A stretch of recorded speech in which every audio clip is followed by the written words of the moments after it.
नमस्कार, news police reporter मध्ये तुम्हा सर्वांचं स्वागत। आगामी महापालिका निवडणुकीच्या तोंडावर माजी आमदार हितेंद्र ठाकूर यांच्या समोर मोठे राजकीय आव्हान उभे राहिले आहे। 3 दशकांहून अधिक काळ स्थानिक राजकारणात आपले वर्चस्व टिकवून ठेवणाऱ्या बहुजन विकास आघाडीला फुटीचे ग्रहण लागले आहे। ठाकूरांच्या बहुजन विकास आघाडीने एका पाठोपाठ एक पदाधिकारी व कार्यकर्त्यांचा भाजपात प्रवेश होत आहे।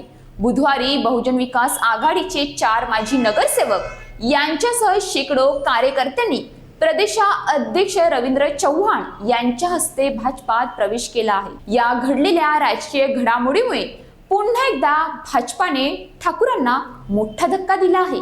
आगामी महापालिका निवडणुकीच्या तोंडावर राजकीय पक्ष सक्रिय झाले आहेत। विशेषतः लोकसभा आणि विधानसभा निवडणुकीत मिळालेल्या यशानंतर भाजप चांगलीच सक्रिय झाल्याचे दिसून येत आहे। महापालिका व जिल्हा परिषद पंचायत समिती निवडणूक तोंडावर आल्याने विरोधी पक्ष असलेल्या बहुजन विकास आघाडीचे प्रमुख पदाधिकारी, कार्यकर्ते, माजी नगरसेवक यांना आपल्याकडे ओढण्यासाठी प्रयत्न सुरू झाले आहेत। विशेषतः ठाकूर यांचे निकटवर्तीय समजल्या जाणाऱ्या प्रमुख नेत्यांना फोडण्याचे काम भाजप कडून सुरू झाले आहे। भाजपाने पुन्हा एकदा हितेंद्र ठाकूर यांना मोठा धक्का देत त्यांच्या बहुजन विकास आघाडी पक्षातील माजी सभापती माया चौधरी, माजी नगरसेवक राजेश ढगे, सुषमा दिवेकर, जया राऊत तसेच परिवहन सभापती कल्पक पाटील व शेकडो कार्यकर्त्यांनी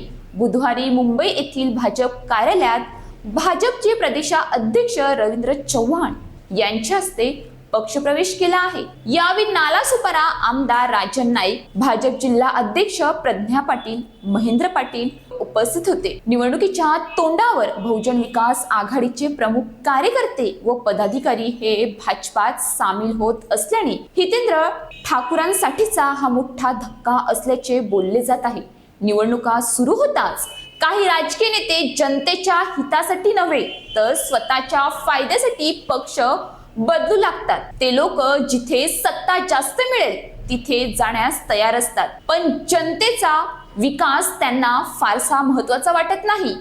यामुळे सामान्य नागरिकांमध्ये एकच प्रश्न निर्माण होतो, हे नेते खरे जनतेसाठी काम करायला आहेत की फक्त स्वतःची सत्ता आणि फायद्यासाठी उभे आहेत। आजचे राजकारण हे स्वार्थाचे खेळ बनले आहेत। नेते जनतेला आश्वासने देतात, भाषण करतात, फोटो काढतात, पण प्रत्यक्षात जनतेच्या समस्या सोडण्यापेक्षा पुढील निवडणुकीसाठी योजना करतात। जनतेची मर्जी फक्त पाहण्यासाठी असते। खरा फायदा आणि निर्णय नेत्यांच्या वैयक्तिक फायद्यासाठीच केला जातो। अशाच ताज्या बातम्यांसाठी आमच्या न्यूज पोलीस रिपोर्टर चॅनलला लगेच सबस्क्राईब करा आणि बेल आयकॉन दाबायला विसरू नका।